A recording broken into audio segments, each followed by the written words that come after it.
तद्विद्धी प्रणिपातेन परिप्रश्नेन सेवया उपदेक्षन्ति ते ज्ञानिनः तत्वदर्शिनः। सालाबाद प्रमाणे चालू असणारा श्री दत्त जयंती निमित्त गेली कित्येक म्हणजे हे सुवर्ण महोत्सवी वर्ष आणि सुवर्ण महोत्सवी वर्ष असल्यानं या दुसऱ्या दिवसाची प्रवचनची सेवा परम भाग्यानं माझ्या वाट्याला आलेली आहे। मी माझं भाग्य समजतो, कारण अत्यंत सुंदर वातावरण आणि भगवान दत्तात्रेयांच्या परम पावन अशा उत्कृष्ट मंदिरामध्ये या वातावरणामध्ये जो भाव तयार होतो त्या भावाची कारणता अनेक वर्षापासून चाललेली ही साधना आहे। 50 वर्ष आणि या 50 वर्षापासून चालू असणारी ही साधना कित्येकांना उत्कृष्ट अवस्थांमध्ये तयार करते, उत्कृष्ट अवस्था बनवण्याकरता कारणीभूत होते। कित्येक साधक लोक यामध्ये घडतात, कित्येक साधक लोक घडलेले आहेत आणि इथून पुढे चालू राहील तसे घडत राहतील या प्रकारचं वातावरण या ठिकाणी होतं। आणि म्हणून माझ्या परम भाग्यानं ही सेवा माझ्या वाट्याला आलेली आहे। आज दुसऱ्या दिवसाची सेवा आहे प्रवचनची। मोठे मोठे वक्ते, महाराष्ट्रातील नामवंत कीर्तनकार लोकांची कीर्तनं आणि त्याच्यामध्येही आपण सामान्य रूपामध्ये येऊन सुद्धा आम्हाला ही सेवा दिली तुम्ही। सेवेकरता निवडलेला जो श्लोक आहे तो श्रीमद भगवद्गीतेतील 4थ्या अध्यायातला 34वा श्लोक आहे।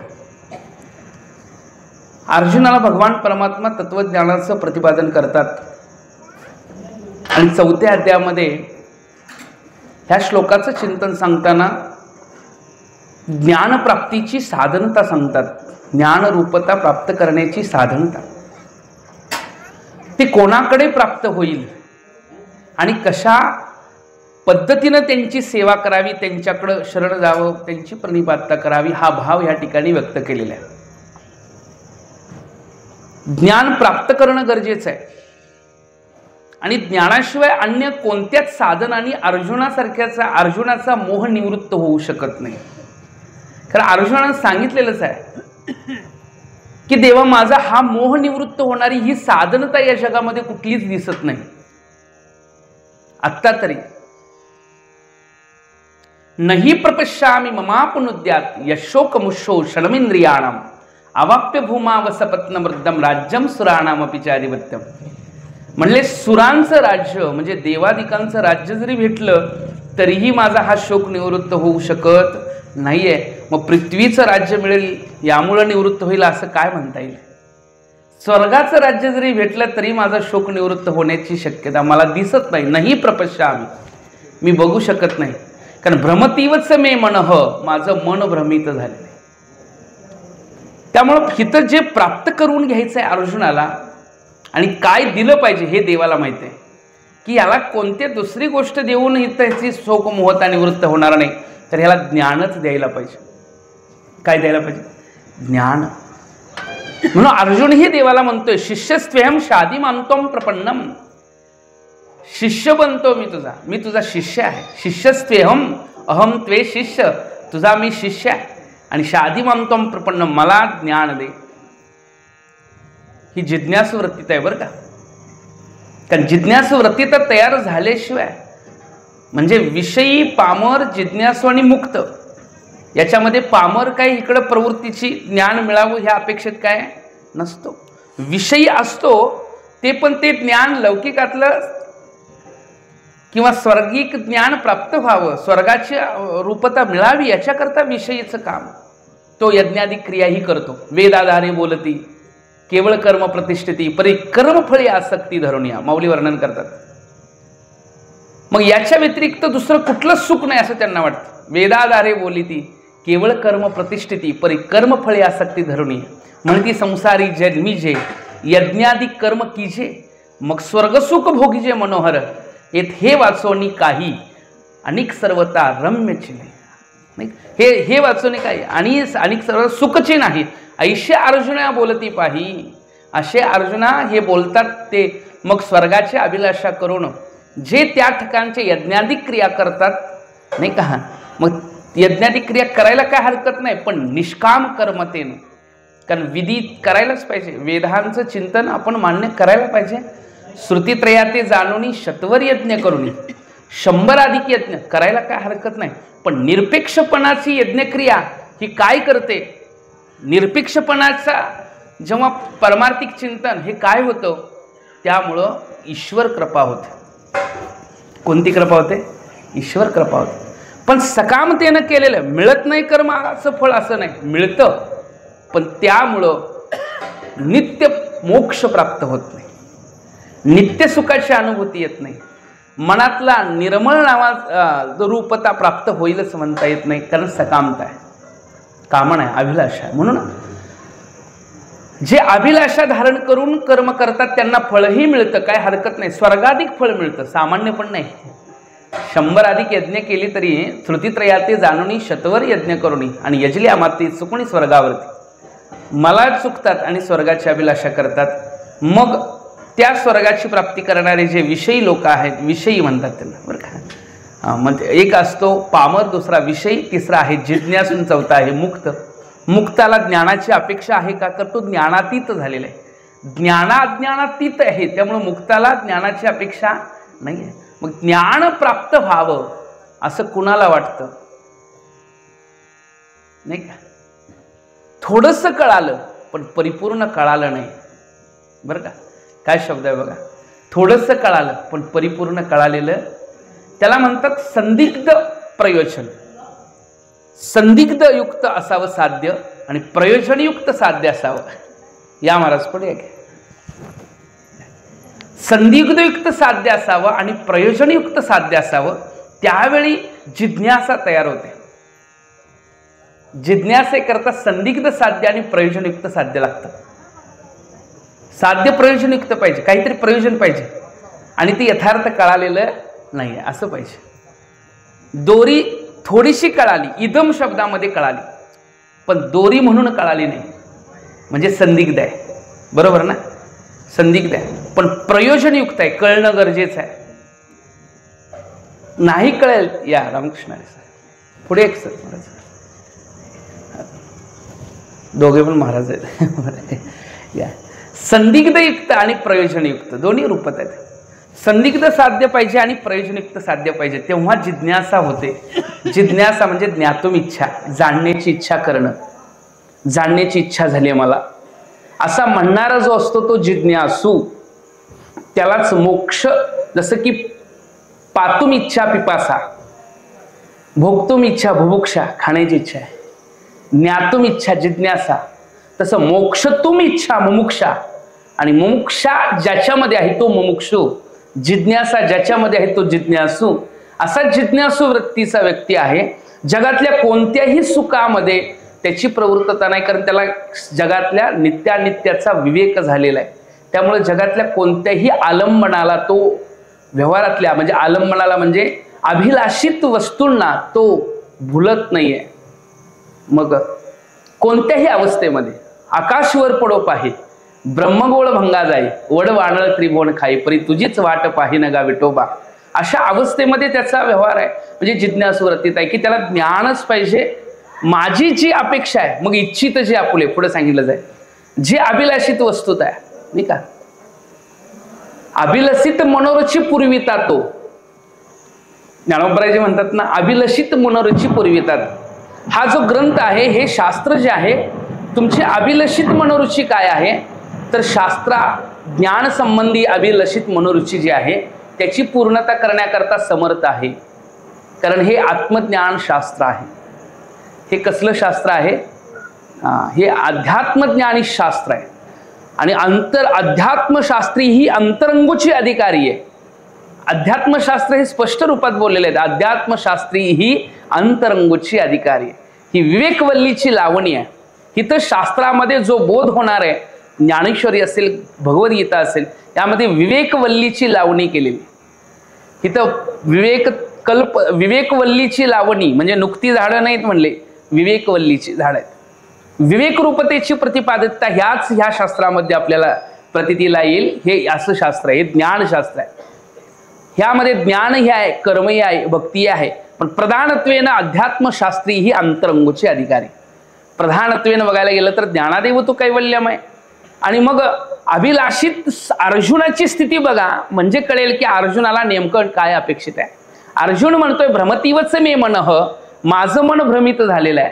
आणि या भ्रमित मनाच्या म्हणजे शोकयुक्त झालेल्या मनाला निवृत्त म्हणजे शांतता शाम्यता प्राप्त व्हायची असेल तर त्याला एकमेव, बाकी जगातली कुठली साधनं दिसत नाही, एकमेव एक साधन दिसते तुमचा बोध.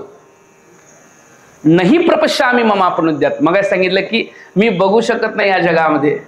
नाही प्रपश्यामी, मी बघू शकत नाही. यच्छोकमुष्य ममापनुद्यात यच्छोकमुष्यो षडमिंद्रियाणाम अवाप्य भूमावसपत्न वृद्धम राज्यम सुराणामपि चाधिपत्यम.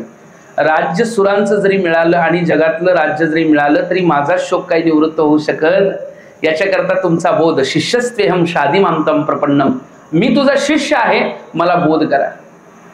शिष्यत्व शब्द आहे म्हणून जिज्ञासूवृत्ती आहे. आता जिज्ञासूवृत्तीमध्ये विषयी मागं सरल नाही का, विषयीपणा नाही आहे, पामरपणा तर मागच गेलेला आहे. आता अवस्था आहे जिज्ञासूची. जिज्ञासू अपेक्षित काय करतो, 3 रूपामध्ये त्याला बोध प्रती दिलाय. आवरण आहे पण आवरणाचं ज्ञान आहे. मला आवरण आहे बरं का, आवरण आहे पण आवरणाचं काय आहे, ज्ञान आहे. मला त्या स्वरूपाचा यथार्थ अनुभव येईना, म्हणून म्हटलं संदिग्ध साध्य आणि प्रयोजनयुक्त साध्य. त्यामुळे जिज्ञासता तयार होते. जिज्ञासूर मला जाणायचंय. मग अपेक्षित जे आपुले हित घ्यायचं, ती अपेक्षा आहे बरं. आता जे अपेक्षित जे आपुले जी अपेक्षा आहे त्या अपेक्षेचा विचार केला तर मग त्याच्याकरता हा नियम आहे की तद्विद्धी. इथं आपण आला तद्विद्धी, कारण मागला सगळा आढावा घ्यावा लागेल त्यावेळेस इथं श्लोकाच्या ठिकाणी पोचलं. तद्विद्धी, हे जाण, हे जाण अर्जुना. प्रणिपात, परिप्रश्न आणि सेवा. काय शब्द आहेत बघा, प्रणिपात, परिप्रश्न आणि सेवा. इथं वापरताना गीताकारांनी म्हणजे भगवद्गीतेमध्ये परमात्म्याने सांगितलेलं आहे तृतीय विभक्तीचा वापर केलाय. प्रणिपातेन परिप्रश्नेन सेवया. आणि तृतीय शब्दाचा अर्थ करण होतो. करण म्हणजे च्याद्वारा, च्याद्वारा. तृतीयाचा अर्थ करण होतो. रामेन, बाणेन, ज्ञानेन नाही का, विज्ञानेन. तसं प्रणिपातेन, परिप्रश्नेन नाही का. आणि सेवया, सेवा शब्द स्त्रीलिंग असल्यामुळे सेवया तृतीयाच विभक्ती आहे. प्रणिपातेन परिप्रश्नेन सेवया, करण रूपामध्ये म्हणजे साधन वापरावं लागेल. कशा करता ते साधन आहे, जिज्ञासा मनामध्ये मला ते मिळावं. काय मिळावं, ज्ञान मिळावं. मग काय करावं, प्रणिपातेन परिप्रश्नेन सेवया, हे साधन आहे. पण ते कोणा बाबतीत करावं असा जर प्रश्न असेल तर ज्ञानीनः तत्वदर्शीनः. कोणा बाबतीत करावं, ते ज्ञानी असावेत आणि तत्वदर्शी असावेत बरं का, ज्ञानी असावेत. आता ज्ञानी शब्द म्हणजे अभ्यासपूर्ण असावेत. ज्ञान शब्द आहे ना, विद ज्ञानी असा धातू आहे. विद, विद्या शब्द तयार होतो. विद ज्ञानी, ज्ञानार्थ. ज्याच्याकडे ज्ञान नाही तो बोध करू शकत नाही. ज्याच्याकडे शास्त्राभ्यास नाही तो बोध कसा करेल.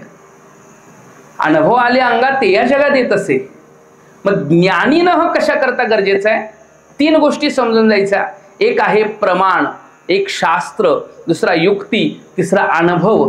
ह्या शास्त्र युक्ती अनुभवापर्यंत आपल्याला पोहोचायचं आहे. शास्त्र, युक्ती आणि अनुभव. शास्त्र जर अनुभूतीला यायचं असेल, शास्त्राचं मत ऐकायचं असेल तर तिथं ज्ञानीनं लागेल. कोण लागेल तिथं, ज्ञानी. कारण ज्ञानाशिवाय शास्त्र कसं कळेल. ज्याला ज्ञान आहे शास्त्राचं परंपरेनं गुरूंच्या पद्धतीनं ज्यानं श्रवण केलेलं आहे, ऐकलेलं आहे, ज्याला ज्ञान आहे तो ह्या ठिकाणी काय करू शकतो महाराज, शास्त्र म्हणजे प्रमाण वाक्य. इथं प्रमाण शब्द आहे. प्रमाणता याचा अर्थ आहे की त्या प्रमाणाद्वारा, शब्द प्रमाणाद्वारा. प्रत्यक्ष प्रमाण हे अनुभव, इंद्रियार्थ सन्निकर्ष. अनुमान प्रमाण जे असतं ते युक्ती अनुमान प्रमाणामध्ये काय काम करतात? युक्ती. आणि शब्द प्रमाणामध्ये शास्त्र. किती शब्द आहेत बघा. प्रत्यक्ष प्रमाणामध्ये काय आहे? प्रत्यक्ष प्रमाण जिथं वापरलं जातं ते प्रत्यक्ष प्रमाण अनुभव असतो. इंद्रियार्थ सन्निकर्ष. इंद्रिय आणि अर्थाचा सन्निकर्ष म्हणजे डोळे आणि विषय, रूप, कान आणि शब्द हे इंद्रियार्थ सन्निकर्ष जन्यम ज्ञानम प्रत्यक्ष. प्रत्यक्षाची व्याख्या आहे. मग प्रत्यक्ष प्रमाण काय करतं?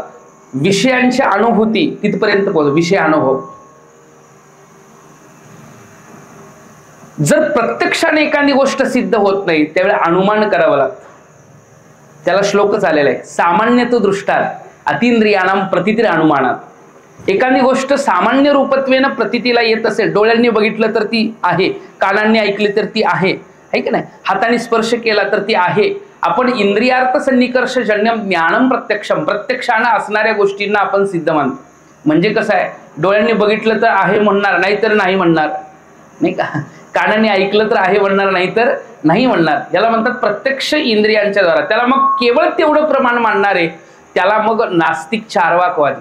केवळ एकच प्रमाण मान, इंद्रियार्थ सन्निकर्ष, नाही का? पण प्रत्यक्षानं जी गोष्ट सिद्ध होत नाही तिथं अनुमानाचा वापर करावा. मग नैयायिक अनुमान वापरतात. इंद्रियार्थ शित्यांकुराधिकम कर्तृजन्यम कार्यत्वात घटवत. ईश्वर सिद्धी करताना शित्यांकुरतकम कर्तृजन्यम. जे जे कार्य असतं ते कर्तृजन्य असतं. कोणी ना कोणी त्याला कोण असतो? करता असतो. त्याचं काहीतरी कारण असतं आणि ते कारण कार्य शब्द वापरलाय म्हणजे कर्तृजन्य. कोणी ना कोणी त्याला करता मानावा लागतो आणि ते कार्य मानावं लागतं. म्हणून ते कार्याला कारण शोधावं लागतं. जसं पाऊस आला, त्या पाऊस येण्याला कारण कोण होतं? ढग होतं. बरोबर ना? पाऊस येण्याला कारण कोण आहे महाराज? ढग आहे. म्हणजे ढग असतील, पाऊस बाहेर पडतो याचा अर्थ ढग आलेले आहेत हा अनुमान केला जरी बघितलं नाही. चिखल झालेला आहे, त्या चिखलाला बघून काय अनुमान केलं? पाऊस येऊन गेलेला आहे. अनुमानामध्ये 3 प्रकार आहेत. पूर्ववत, शेषवत, सामान्यतो दृष्टः. पूर्ववत अनुमान याचा अर्थ आहे पूर्ववत अनुमान म्हणजे 3 प्रकार आहेत. कारणावरून कार्याचा अनुमान, कार्यावरून कारणाचा अनुमान आणि सामान्यतो दृष्ट. कसं म्हणाल? ढगाला बघून पावसाचं अनुमान केलं. ढग कारण आहेत, पाऊस कार्य आहे. ढगाला बघून पावसाचं अनुमान केलं, याला म्हणतात कारणावरून कार्याचं अनुमान. चिखलावरून पावसाचं अनुमान केलं, पाऊस कारण आहे, चिखल कार्य आहे. पण चिखल बघितला आणि कुणाचं अनुमान केलं? पावसाचं अनुमान केलं, याला म्हणतात कार्यावरून कारणाचं अनुमान.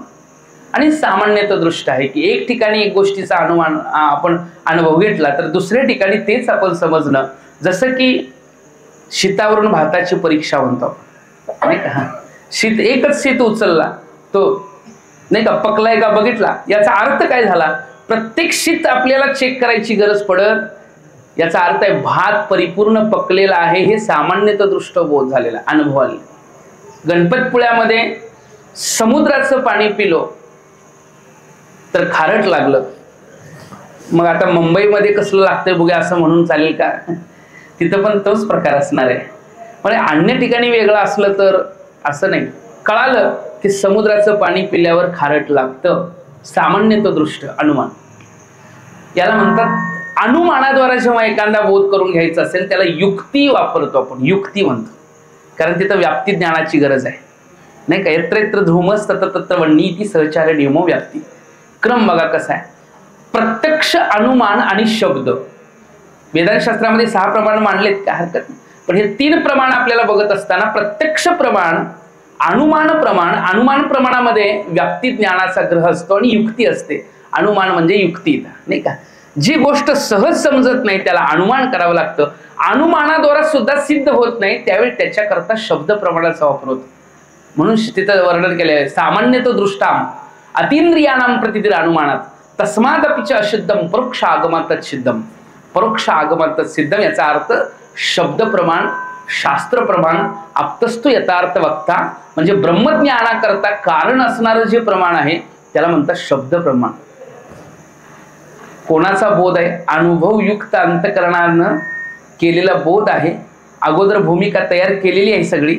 अंतकरण शुद्ध झालेलं आहे, निर्मळ झालेलं आहे. आवरण दोषाची रूपता गुरुकडे जाऊन घेतलेली बघितलेली आहे. आणि मग तिथं गेल्यानंतर 3 प्रकार आहेत. प्रणिपात, परिप्रश्न, सेवा. हे अगोदरच अधिकारी बनण्याकरता आहे. अधिकारी बनल्यानंतर कोणाला शरण जायचं आहे? तर ज्ञानीनः. कोणाला जायचं आहे? ज्ञानीनः. का ज्ञानीनं सांगितलं? शास्त्र प्रमाणाकरता, शब्द प्रमाणाकरता. बरं का? शब्द प्रमाण, श्रवण ते देणार आहेत, बोध ते देणार आहेत. साधू बोध झाला, साधू शब्दाद्वारा उच्चार करतात, त्यामुळे शब्द ज्ञान होईल प्रत्यक्ष इंद्रियाद्वारा. पण बोध होण्याकरता साधू हे कारण आहेत, नाही का?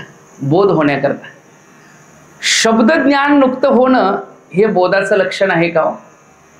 त्या अर्थाचं ज्ञान, त्या अर्थाचं ज्ञान, की तो अर्थ ज्ञान होण्याकरता काय गरजेचं असतं? अगोदरची तयारी आहे. प्रणिपात, परिप्रश्न, सेवेने हे तयारी झालेली आहे. अंतकरणाची निर्मळता, अंतकरणाची शुद्धता, आणि ती तयारी करूनच गेलोय. फक्त बोध हा निमित्त मात्र होतो आणि मी कोण आहे हे कळायला लागतं. इथपर्यंतचा प्रवास. म्हणून तो ज्ञानी पाहिजे हा शब्द मी सांगितला. ज्ञानीनः म्हणजे शास्त्रीय, शास्त्रयुक्त, परंपरेनं शिक्षण घेतलेला शिष्य, नाही का? नुकताच ज्ञानी पाहिजे का? वेदांतशास्त्रामध्ये 3 लक्षणं सांगितली गुरुची. एक ज्ञानीनः, श्रोत्रिय, ब्रह्मनिष्ठ, कृपाळू. 3 शब्द सांगितले ना. मग इथं ज्ञानीनः आणि तत्वदर्शीनं 2 शब्द दिसतात. कृपाळू शब्द दिसतोय का आपल्याला? एक तर ज्ञानीनः. ज्ञानीनं का गरजेचं आहे? कारण शब्द प्रमाण, नाही का? प्रमाणाद्वारा सिद्ध. अनुभव यायचा असेल तर. दुसरा तत्वदर्शी महात्मा पाहिजे. तत्वदर्शी म्हणजे स्वतःला त्यांचा तेव्हा अनुभव आलेला पाहिजे. तत्वदर्शीचा अर्थ ब्रह्मनिष्ठ. ज्ञानीनं म्हटलं की श्रोत्रिय, तत्वदर्शीनं म्हटलं की ब्रह्मनिष्ठ. तर तत्वदर्शीनं, दर्शन म्हणजे काय? आपण वरवरनं दर्शन घेतो तेवढं नव्हे, बरं का? या डोळ्यांनी त्याचं दर्शन घेतलं, हे दर्शन जे आहे ना, हे अनुभव आहे, पण यथार्थ अनुभव नाही, यथार्थ ज्ञान नाही.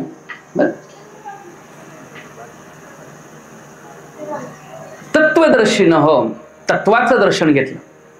दर्शन शब्दाचा अर्थ दृश्येन, दृश्यते अनेन इति दर्शनम. ज्याच्याद्वारा दर्शन होतं ते दृश्यते अनेन, अनुभूती येते. माऊली ज्या पद्धतीने बोलतात, पाहता पाहणे दुरी सारोनिया. उदाहरणच बघायचं म्हटलं तर आरशामध्ये आपण आरशाला बघितलं का आपल्याला बघितलं? निमित्त मात्र आरसा आहे, पण बघणं आपल्याकरताच होतं. पण आरशातच बघतो आपण, नाही का? आरशाला बघितलं. पाहता पाहणे दुरी सारोनिया.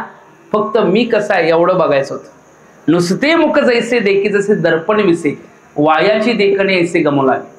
दर्पणाचं निमित्त होतं, बघायचं स्वतःलाच होतं, दुसऱ्याला कुणाला मध्ये बघायची गरज नव्हती. म्हणजे तिथं दर्पण निमित्त होतं, आपणच आपल्याला बघितलं. म्हणजे पाहता पाहणे दुरी सारोनिया असं म्हणले की पाहणं, पाहणारा, ज्याला पाहायचं ते त्रिपुटी रहित, त्रिपुटी अतीत अनुभवाच्या ठिकाणी.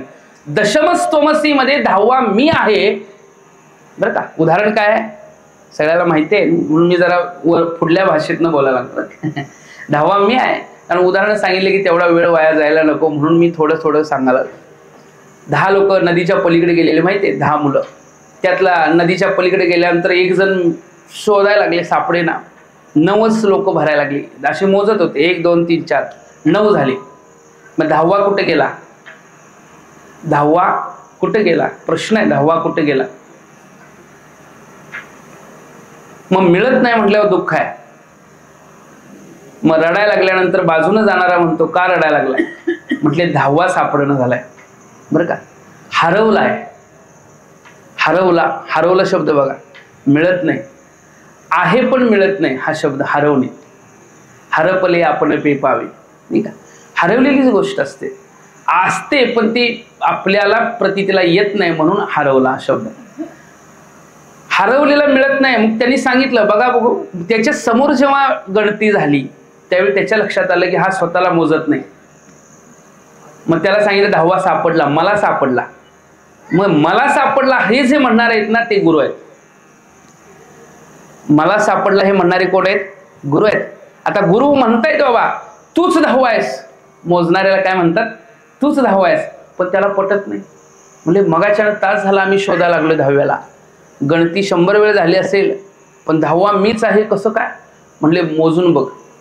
म्हणजे जोपर्यंत एकांदा असतो, तुम्ही म्हणताय ना, तुम्ही म्हणताय ते बरोबर आहे असं म्हणणार आहे त्याला दृढ अधिकारी म्हणतात. पण तुम्ही म्हणताय अजून त्यात शंका आहे, तो त्यावेळी मग जे कर्म करावं लागतो त्याला मनन निधिध्यासन म्हणा. केवळ श्रवणानं बोध होतो, केवळ श्रवणानं बोध होतो. काना वचनाची भेटी सरसीच पैकिरटी वस्तू होणी टिकवणी. कानात इकंड शब्द बोलण्याचं निमित्त मात्र तिकंड श्रवणानं काय होतो? आवरण निवृत्तीच, अनुभूतीच, नाही का?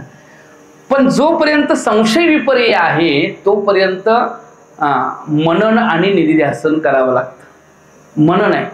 आणि ते मनन म्हणजे काय? मोजणं. त्या व्यक्तीनं मोजलं खरंच 10वा मी आहे का नाही त्याचं संशोधन करायला सुरुवात केली. 1 2 3 4 आणि जेव्हा हात ह्याच्याकडे आला, दशम अहम अस्मी, 10वा कोण आहे? मी आहे. याला म्हणतात मननाची पूर्णता कुठं आहे? युक्तीची परिपूर्णतेमध्ये. युक्ती करून झाली, ऐक्य ज्ञानाची पोषक युक्ती, भेद निश्चय नाहीशी करणारी युक्ती, अशा युक्तियुक्त अद्वैत ब्रह्मचिंतनाला मनन म्हणतात. आणि युक्तीची परिपूर्णतेनं काय होतं? मननाकडे आलो आणि तिथं वारंवार स्थैर्यतेचा भाव करणं हे निधिध्यासन आहे. बुद्धिनिश्चय आत्मज्ञान ब्रह्मरूप भावी आपण ब्रह्मनिष्ठा आराख्य पूर्ण तत्परायण अहर्निशी.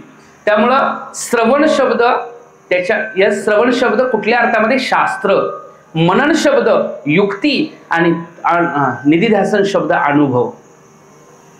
मग सुरुवातीला 3 शब्द सांगितले ना, श्रवण, मनन आणि निधिध्यासन. यालाच म्हणतात युक्ती, शास्त्र, युक्ती आणि अनुभव. आणि त्याला दुसऱ्या भाषेत, प्रमाणांच्या भाषेत बोलायचं म्हटलं तर प्रत्यक्ष, अनुमान आणि शब्द.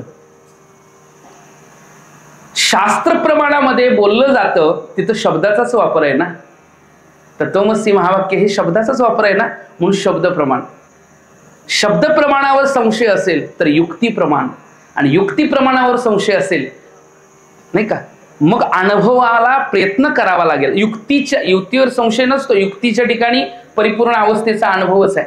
पण तरी सुद्धा युक्तीनं एखादे विषय सिद्ध होतच नाही, त्यावेळी मग त्या अनुभूतीच्या ठिकाणी तदाकारतेचा, एकतेचा अनुभव. म्हणून शास्त्रामध्ये युक्ती विवेक सांगितलेला आहे. सुरुवातीचा जो विवेक आहे खरं खोट्याचा, त्याच्या पुढे सामान्यत्वेनं खरं कळालं, खोटं काय आणि खरं काय कळालं, त्यामुळे झालेली एक प्रवृत्ती होती. संत कृपेनं ते बोध झाला आणि बोधामुळे प्रवृत्तीता झाली. कसली प्रवृत्तीता झाली? बोधानं एक प्रवृत्तता झाली की आता मला हेच जाणून घ्यायचं आहे. बरं का? काय जाणून घ्यायचं आहे? नारद महर्षी सनकादिकांच्या जवळ गेले आणि सनकादिकांना सांगू लागले मला बोध पाहिजे. त्यावेळी सनकादिक म्हटले तुम्ही तर ज्ञानी आहात, वेद शास्त्र सगळं अध्ययन केलेली, पुराणांचं चिंतन केलेले सगळे आहेत. ते म्हटले मी शास्त्रविद अस्मी न अहम ब्रह्मविदः. मी शास्त्रविद आहे, मला भरपूर शास्त्रांचं ज्ञान आहे, पण न अहम ब्रह्मविदः, अजून मी ब्रह्मविद झालेलो नाहीये. याच्याकरता मला जो बोध करायचा आहे तो ब्रह्मविदचा पाहिजे. म्हणून भूमा हा असा ब्रह्मज्ञानाचा उपदेश केला नारदांना. कुणी केला तर सनकादिकांनी. हा उपदेश आहे. या महाराज रामकृष्ण या इकडे पुढे.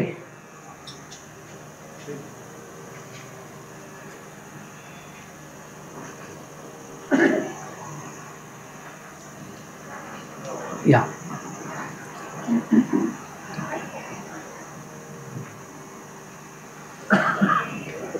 बसा. रामकृष्ण आहे. रामकृष्ण बसा. बसा. रामकृष्ण. युक्ती, प्रमाण आणि अनुभव. बरं, युक्ती, प्रमाण आणि अनुभव. युक्ती, शब्द आणि अनुभव, त्यालाच प्रत्यक्ष, अनुमान आणि शब्द 3 रूपात आहे. प्रत्यक्ष, अनुमान, शब्द. शास्त्रामध्ये बऱ्याच ठिकाणी युक्तीचा वापर करतातच. देहात अभ्यंतर प्राण, प्राणात अभ्यंतर मन, तत करता तो भोगता गुहासेयम परंपरा. इदम गुहाहितम ब्रह्म, म्हणून गुहेमध्ये आहित असणारं ब्रह्मतत्व आहे. मग गुहाहितम ब्रह्मतत्व म्हणजे काय? म्हणजे इदम तू ते गुह्यतमम. गुह्यतम का सांगितले? पंचकोशात्म गुहा. देहात अभ्यंतर प्राण, प्राणात अभ्यंतर मन, देह म्हणजे अन्नमय कोश, प्राणमय कोश, मनोमय कोश, विज्ञानमय कोश, आनंदमय कोश. किती कोशांचं चिंतन आहे महाराज? पंचकोशात्मक. मग अन्नमय कोश आत्मतत्व नाही आहे सिद्ध करण्याकरता युक्तीचा वापर करावा लागेल नाही का? का अन्नमय देह अन्नमय कोश नाही आहे, अन्नमय कोश का आत्मतत्व नाही आहे, याचं चिंतन करावं लागेल. याला युक्ती म्हणतात. नुकतं सांगितल्यावर पटत नाही, त्यावेळी युक्तीचा वापर करावा लागतो. सांगितल्यावर पटत नाही. अहो संतांनी सांगितलं, देह नोहे मी हे सरे, देह हे काळाचे धन कुबेराचे. पटतंय काय? पटलं असतं तर मग म्हणाल काय परमार्थाशिवाय दुसरा काय विषय सुचायला लागेल का? जरा देहच, देह हे काळाचे धन कुबेराचे, अस्ति जायते वर्धते विपरिणमते अपक्षीयते म्रियते. हे सगळे विकार ह्याच्याकरता प्राप्त आहेत शरीराकरता. शरीरामध्ये परिवर्तनशीलता आहे, नित्यता नाही आहे, बदलणारं आहे. देहिनस्मिनता देहे कौमारम यौवनम जरा तथा देहांतर प्राप्ती धीरस्तत्र न मियते. मग परिवर्तनशील असणारं शरीर आहे. शरीरामध्ये का आत्मतत्व नाही? शरीर आत्मतत्व का नाही? कारण आत्मा नित्य आहे, शरीर अनित्य आहे. नात्मा प्राच्य ऊर्ध्वम तदाभावत. पहिलाही त्याचा अभाव आहे, आत्ता आहे, पुढे त्याचा अभाव आहे. त्यामुळं आत्मतत्व शरीर नाही, शरीर आत्मतत्व नाही. युक्तीचा वापर केलाय. शरीर आत्मतत्व नाही आहे. मग आत्मतत्व काय आहे? पुढं प्राणमय कोश. कारण एक जण म्हटले मग शरीर आत्मतत्व नाही तर आत्म्याला अनित्य मानायला काय हरकत नाही. म्हणजे श्रुती तसं मान्य करत नाही. आत्म्याला अनित्य मानू शकत नाही. कारण पूर्वजन्मनी असत येत जन्म संपादित कथम, भावे जन्मनी असत न कर्मण भुंजते संचितम. पहिला जन्म जर नाही मानला तर हा जन्म मिळाला कसा काय? कारण केले कर्म झाले. त्या शरीराला येणं कशामुळे आहे? जन्म घेणे लागे वासने. कर्मफळ भोग कुठं प्राप्त करून घ्यायचे याच्याकरता पूर्वजन्म मानावा लागतो. येतच जन्म संपादित. आणि भावी जन्मनी असत, पुढला जन्म जर नाही मानला तर न कर्म न भुंजते संचितम. केलेल्या कर्माचा भोग कुठं होणार? का सगळं कसंही आपण वागलो तर चालेल का? आपण भीतो काय की आपण पुढल्या जन्मामध्ये आपल्याला दुःख यायला नको म्हणून आपण पापाला भीतो. पापाला भील काय कोण माणूस महाराज? भावी जन्मनी असत न येतच जन्म भावी जन्म न कर्म न भुंजते संचितम. त्यामुळे आत्मनित्य तत्व आहे, जे नित्य तत्व आहे. आणि याच्याकरता ही युक्ती पाहिजे असेल तर लहानपणी आज्याच्या मांडीवर खेळलेलो मी, म्हातारपणी नातवांना मांडीवर खेळवणारा मीच आहे. मी मध्ये फरक आहे का हो? लहानपणी आज्याच्या मांडीवर खेळलेलो मी, म्हातारपणे नातवांना मांडीवर खेळवणारा मी. बदल झाला शरीरात, मी मध्ये कुठं बदल आहे? मग ज्याच्यात बदल होत नाही तेच मीच स्वरूप आहे. याचा अर्थ आहे की शरीर मी म्हणता येईल का? शरीर मी म्हणता येईल का? म्हणजे आत्मतत्व शरीराकरता वापरू शकत नाही. म्हणून आत्मा शरीर युक्ती वापरली आपण. मग अन्नमय कोश आत्मतत्व नाही, प्राणमय कोश. आता प्रत्येकाचा विस्तार केला तर प्रवचन आपल्याला 1 तासाचं कमी पडेल. प्राणमय कोश आत्मतत्व नाही, मनोमय कोश आत्मतत्व नाही, विज्ञानमय कोश आत्मतत्व नाही, आनंदमय कोश सुद्धा आत्मतत्व नाही. तुम्ही म्हणाल आनंदमय कोश, अहो आनंद रूपतेचा म्हणजे असलं तरी सुद्धा प्रतिबिंब आहे ना, बिंबाची बरोबरी कशी करेल? आनंदमय कोश सुद्धा सुप्त लीना सुप्त अपूर्वोदय व्यापण्यादान खाग्रगा असं वर्णन केलं आनंदमयाचं. बिंब भूतो या आनंद आत्मासु सर्वदा स्थिते.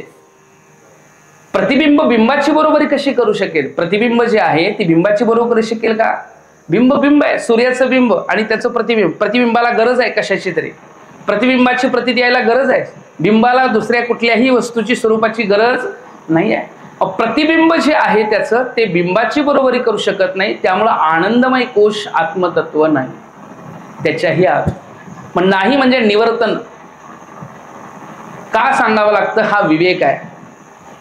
वास्तविक त्याच्याशिवाय काहीच नाही हे पण पुढे जाऊन सांगावं लागतं. जे प्रतीला येतं हे त्याच्याशिवाय काहीच नाही अन्वयानं. आणि व्यतिरेकानं बघायचं म्हणलं तर नेती श्रुतीला सांगावं लागतं हे नाही, ते नाही, ते नाही, ते नाही. नाही नाही नाही. कारण आहे लवकर पटत नाही म्हणून नाही आहे दिसतंय पण विपरीत दिसतंय तर विपरीत दिसणाऱ्याला विपरीतची प्रतीता समजवण्याकरता म्हणून आजादवाद तर लवकर पटतच नाही म्हणून विवर्त. आणि विवर्तवाद पटत नाही, विवर्तवाद पटत नाही. युक्ती प्रमाण अनुभव ह्या सगळ्या गोष्टींनी जावं लागेल. मग पंचकोशातीत, पंचभेदातीत, पंचभूतातीत आत्मतत्व. पंचकोशातीत, पंचभेदातीत, पंचभूतातीत, त्रिशरीरातीत, स्थूल सूक्ष्म कारण शरीर, नाही का, या सर्वांच्याही अतीत रूपतेनं अशा युक्तीच्या द्वारा सिद्धांत सिद्ध करायचा असेल तर त्याला शास्त्रीय परिभाषा पाहिजे. याच्याकरता शास्त्र गरजेचं पाहिजे, शास्त्र माहित पाहिजे. म्हणून ज्ञानिनः आणि तत्वदर्शिन म्हणजे अनुभवयुक्त असे दोन गुरु जे आपल्याला अशा प्रकारे यथा मुंजा दिशा कैवा आत्मायुक्त्या समुद्रात, जशी त्या पहिल्या काळामध्ये मुंजा असायची की तिला अलगद असं बाजूला करावं लागतं ना, तसं हळूच त्याला जाणायचं आहे. विचार येणं विचारून अहंकार सांडीचे, विचारपूर्वक त्याचा विचार करून करून सत्य काय असत्य काय याचा अनुभव करावा लागेल, बोध करून घ्यावा लागेल. आणि मग त्या ठिकाणी अवस्थेमध्ये गेला तत्वदर्शीनं अनुभवयुक्त महात्मा पाहिजे. अनुभव आले अंगात या जगात येत असे म्हणणारे पाहिजे, नाही का, अनुभव असणारे. मग कृपाळू शब्द राहतोय ना, श्रोत्रिय ब्रह्मनिष्ठ आणि कृपाळू. ज्ञानीनः तत्वदर्शिनं दोन शब्द कळाले, पण खाली एक ओवी दिलेली आहे, ते ज्ञान पैगा भरवे. जरी मणी आथी आणावे तरी संता या भजावे सर्वस्वेसी. संत शब्द दिलेला आहे. त्या संत शब्दातनं कळवून जायचं काय महाराज, की संत म्हटलं की कृपा. संत म्हटलं की काय शब्द आला, कृपा. येतो कळवळा म्हणून या, ऐशी कळवळ्याची जाती. जिथं कळवळा हे कारण आहे आणि त्याचं कारण कशाचं आहे तर कृपेचं कारण आहे. दुसऱ्याचा उद्धार, जगत उद्धारा करता जे आलेले आहेत ते उपकारासाठी आले घरच्या वैकुंठी, जगत रूपतेचा वा. म्हणून संतांना नुकता कृपा शब्द जर अशी लक्षणता, संत कृपावंत आहेत. आई सुद्धा कृपा करते, पण आईच्या कृपेमध्ये संतांच्यात फरक आहे बरं. आई पण कृपा करतेच ना. लेकुराचे हित वाहे माऊलीचे चित्त. आईलाही मुलाचं हित व्हावंसं वाटतं, मग आईला मुलाचं हित व्हावंसं वाटतं, पण आई ही कृपा करते, काय हरकत नाही बरं का. पण काय गोष्ट कमतरता आहे, आईमध्ये कृपाळुता आहे, पण शास्त्रज्ञान आहे, आवरणयुक्त आहे. म्हणजे लौकिक व्यवहारात आईचं वागणं बरं. आध्यात्मिक आई वेगळी, मदालसा, उपदेश मदालिसा, देह निर्मिला कैसा, नाही का. खरेच आत्मस्वरूपाचे ज्ञान असणारी आई तो एक भाव वेगळा. पण जर आवरणयुक्त आईची कृपा रूपता असेल, म्हणा अनावृत अवच्छिन्नत्वे सती, नाही का, अनावृतावच्छिन्नत्वे सती, कृपाळत्व अवच्छिन्नत्वे सती, नाही का. हित ज्ञापकत्वम संतत्वम अशी संतांची व्याख्या केली. संतत्वम नाम किम, अनावृत अवच्छिन्नत्वे सती म्हणजे आवृत रूपता नाहीये, ज्ञातता आहे बरं का. त्यामुळं आईमध्ये कृपाळुता जरी असली तर ती ज्ञानी असेलच असं नाही. म्हणून पुढला शब्द आहे अनावृत अवच्छिन्न. दुसरं कृपाळुत्व अवच्छिन्न सती. आई कृपाळू आहे, कृपाळुता अवच्छिन्न सती. श्रुतीच्या बाबतीत श्रुती कृपाळूही आहे आणि अनावृतही आहे. आवृत नाही आहे, अनावृतता आहे, नाही का. पण श्रुतीमध्ये कृपाळुत्व आणि अनावृत दोन्ही जरी असलं तरी ज्ञापकत्व आहे, पण प्रापकत्व आहे का. प्रापकत्व म्हणजे श्रुतीपर्यंत आपल्याला पोचावं लागतं, आपल्यापर्यंत ती पोचेल म्हणता येत. संत आपल्याला वागून दाखवतात. ऐशी काय म्हणणार आहे, तैसे संत जगी क्रिया करुणी दावती अंगी. त्यामुळे हित माहित असणारे, हित व्हावं असं वाटतं ते आईबाप आहेत. हित व्हावं वाटतं पण माहितही आहे ती श्रुती आहे. अहितापासून काढती हित देवणी वाढविती, नाही श्रुती परवती माऊली जगा. हित व्हावं वाटतं, हित माहित पण आहे, पण हित करायचं म्हटलं तर स्वभावतः करता येतं का ही श्रुतीला, ती कोणाच्या तरी माध्यमातून करावं लागतं, नाही का. म्हणजे तिसरी गोष्ट आहे, हित व्हावं वाटतं, हित माहित आहे आणि हित करतातही ते संत. तैसे संत जगी क्रिया करुणी दावती अंगी. म्हणजेच कृपाळू शब्द तिथं आहे. आता तुम्ही कृपाळवंत साधू संत जीवलग, तुमच्या कृपेचे पोसणे जन्मोजन्मी तुका म्हणे. काय तुम्ही संत माय बाप कृपावंत. कृपा शब्द त्यांच्याशिवाय सोडून कुठं राहिलो. त्यातला कृपा शब्द बाजूला केला तर संत ही उपाधी कशी सिद्ध होईल. कृपा शब्द बाजूला केला, त्यामुळे कृपाळुता हा त्यांच्यात अत्यंत उत्कृष्ट भाव आहे. आणि तो आपल्याकरता उपयोगीचा आहे. जन तारावया करता, जगत कल्याणाकरता. उद्धराया जन जड जीवा, उद्धराया जन, उद्धराया जड, उद्धराया जीवा. नाही का, जन जड जीवा तुम्ही संत माय बाप कृपावंत. नाही का, त्यामुळं कृपाळू शब्द आला इथं. माऊलींनी इथं ओवी देऊनच सांगितलं की कृपाळू म्हणजे श्रोत्रिय पण आहेत, ब्रह्मनिष्ठ पण आहेत आणि कृपाळू शब्द पण आहेत. अशांना काय करावं? प्रणिपात, परिप्रश्न आणि सेवा. ते अपेक्षित असतात का हो? तुम्ही प्रणिपात करावा, प्रकृष्टेन नाही का, प्रणिपातम प्रकृष्टेन. तुम्ही सेवा करावी आणि तुम्ही प्रश्न करावा, ही संतांची जिज्ञासा असते का म्हणाल? सेवा करण्याची तर नाही, दुसऱ्याने माझी सेवा करावी असे संत म्हणू शकतील का? मग हे कोणा करता? हे आपल्याच अधिकार बनण्याकरताचा भाव आहे. मग पुढे ते काय करतील याचा विषय आहे.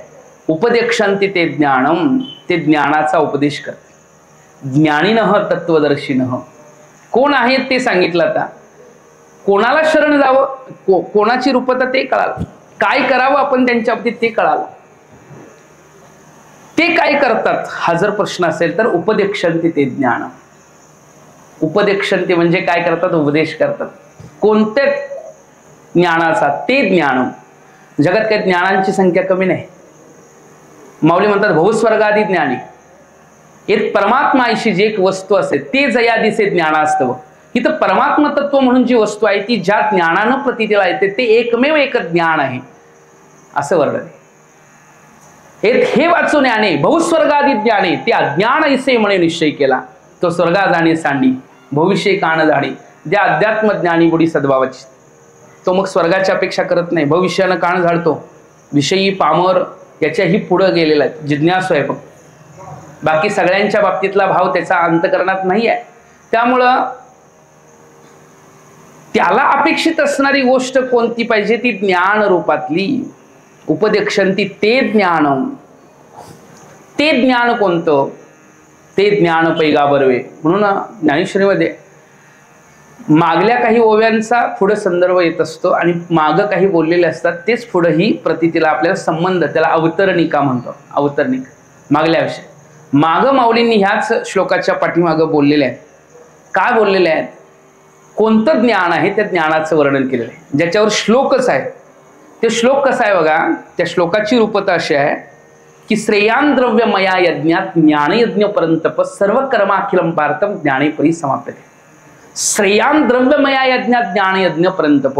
हा ज्ञान रूपी यज्ञ. कोणता यज्ञ आहे? ज्ञान रूपी यज्ञ. त्या ज्ञानरूपी यज्ञाची रूपता सांगताना श्रेय आहे, ते श्रेष्ठ आहे द्रव्य ज्ञान. आणि मग सर्व कर्म अखिलम पार्थ ज्ञाने परिसमाप्यते. सर्व कर्म अखिलम कर्म पार्थ ज्ञाने परिसमाप्यते. ज्ञानामध्ये समाप्ती. मग ते कोणतं स्वरूप ज्ञानाचं आहे?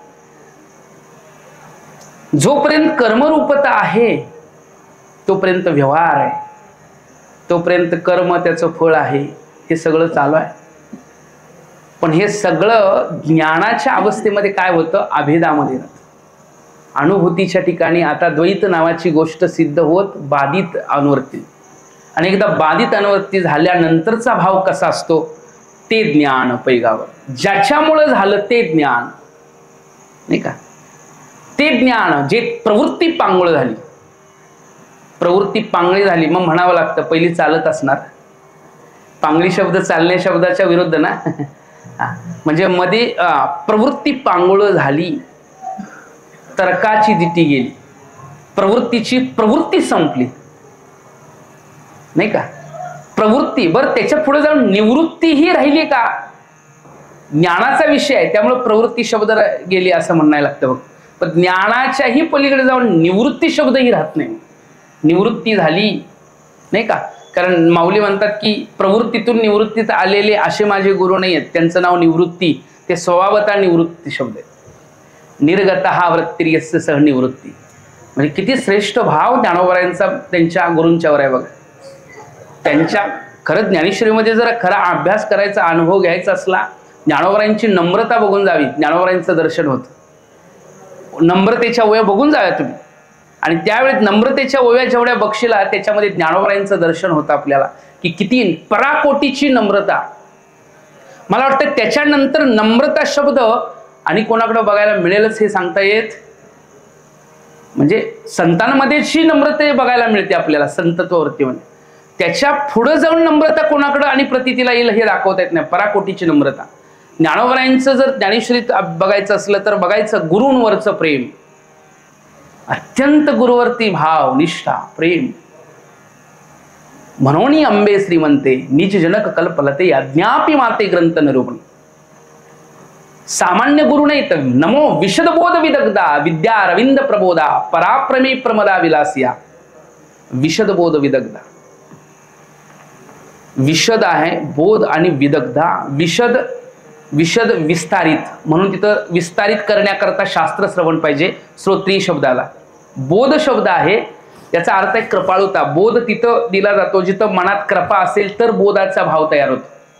द्यावा बोध, नाही का, बोध. विदग्धा अनुभूतीपूर्ण, श्रोत्रिय ब्रह्मनिष्ठ कृपाळुता.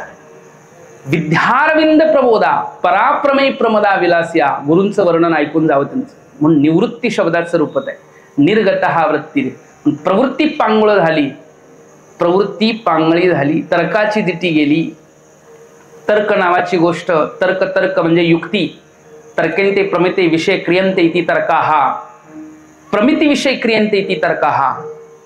प्रमितीचा विषय करून जी रूपता प्रतिमान केली जाते, युक्ती म्हणायला काय हरकत नाही सोप्या भाषेत. तर्क, तर्काची दिटी गेली. आता तर्कात दृष्टी असते, काही लोक तर्कानं बघतात, पण आता तर्कानं बघणं कुठपर्यंत आहे? जोपर्यंत संदिग्ध आहे तोपर्यंत तर्कानं बघणं आहे. जेव्हा असंदिग्ध होतं त्यावेळी तर्काचं बघणं थांबलं जातं. तर्काची दृष्टी गेली, नाही का. नाही काय, इंद्रिय विसरली विषय संग. इंद्रिय विषय संग विसरली. कारण जर इंद्रियांना सवय असेल तर आपण विसरलो असलो तरी इंद्रिय विसरत नाहीत. काय वेळ सवय असते, पण परमार्थिक असेल तर काय हरकत नाही. तुकोबरायच म्हणतात माझी मज वाचा झाली अनावर छंद या नामाचा घेतला. पडिले वळण इंद्रिया सकला. काय वेळ इंद्रियांना वळण पडलेलं असतं, विषयाचं वळण पडलेलं असतं इंद्रिय. पण इंद्रिय विसरले विषय संगू. इंद्रिय विषयाच्या संगतीमध्ये प्रवृत्त होणं विसरली गेली. कारण प्रवृत्ती पांगुळ झाली, इथनं सुरू झालेली. तर्काची दिटी गेलेली आहे, सुरू झालेली आहे.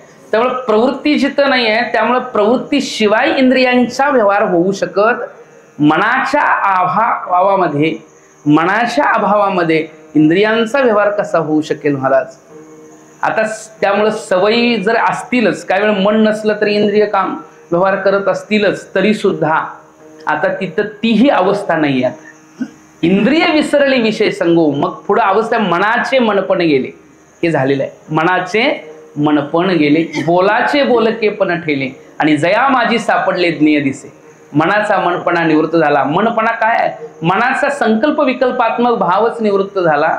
बोलाचे बोलके पण ठेले आणि जया माझी सापडले ज्ञेय दिसे. हा ज्ञेय भाव जो आहे ना, दिसे याचा अर्थ प्रत्यक्ष अनुभव. दिसेमध्ये अनुभूती आहे. दिसेमध्ये डोळ्यांनी बघितलं केवळ नाही बरं, प्रत्यक्ष ज्ञेय अनुभव आहे. कारण तो ज्ञेयरूप आहे म्हणून प्रत्यक्ष ज्ञेय अनुभव आहे. जया माझी दिसे ज्ञेय. तो ती जी ज्या अवस्था ज्याच्यामुळे प्राप्त झालेली आहे. अर्जुना तया नाव ज्ञान, ती ओळी फुटली आहे बरं का, ह्याच्यातली आहे, फुटली आहे. तया नाव ज्ञान, ते ज्ञान पैगा बरवे. मग ते ज्ञान पैगा बरवे. जरी मणी हाती आणावे, जर वाटलं आपल्याला इथं अपेक्षित आहे. अपेक्षित काय? कारण जिज्ञासू पाहिजे. कुणाला पण ज्ञान मिळालं तर उपयोग नाही त्याचा. काहीतरी अपेक्षित जिज्ञासू वृत्तीता पाहिजे. जरी मणी हाती आणावे, नाहीतर असं तसं मिळेल असं नाही आहे. त्याच्याकरता जिज्ञासू वृत्तीता पाहिजे, दृढ जिज्ञासा पाहिजे, अपेक्षा पाहिजे, इच्छा पाहिजे, मिळावं अशा भाव पाहिजे. अपेक्षित जे आपुले पुढे वर्णन केले तीही संती मुसर. जेणे कारुण्य बोधले अंतकरण बोधले संकल्पाने. म्हणून ते ज्ञान पैगा बरवे. जरी मणी हाती आणावे तरी संता या भजावे सर्वस्वी. पुंडलिक वरदार विठ्ठल.